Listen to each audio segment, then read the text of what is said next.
En ce temps-là, Jésus prit avec lui Pierre, Jacques et Jean, et les emmena, eux seuls à l'écart, sur une haute montagne. Et il fut transfiguré devant eux.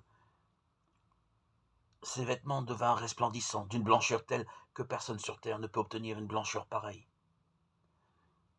Élie leur apparut avec Moïse, et tous deux s'entretenaient avec Jésus.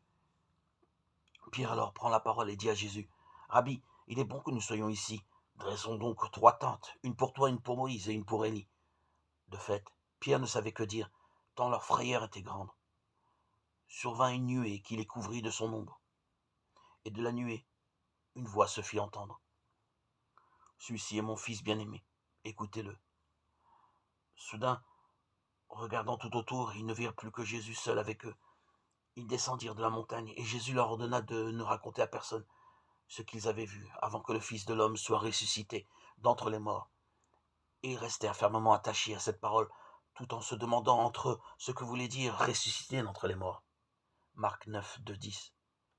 Les disciples sont déjà en chemin vers Jérusalem, où aura lieu tout ce que Jésus leur a annoncé.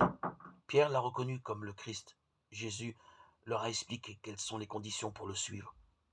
Et c'est comme si Jésus pressentait leurs troubles, car il n'est pas le Messie que les disciples avaient imaginé, et ils ont peur.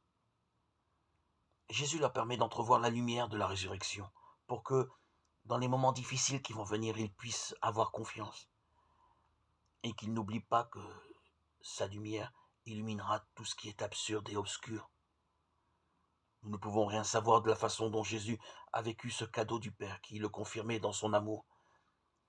Jésus a dû se sentir réconforté au moins de 2 manières. La voix qui l'animait comme si elle disait « Tu es sur le bon chemin, vas-y, continue jusqu'à donner ta vie ».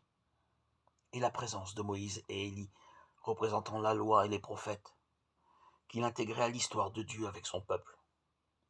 Probablement, en haut de la montagne, Jésus a compris plus profondément le mystère de la croix qui l'attendait.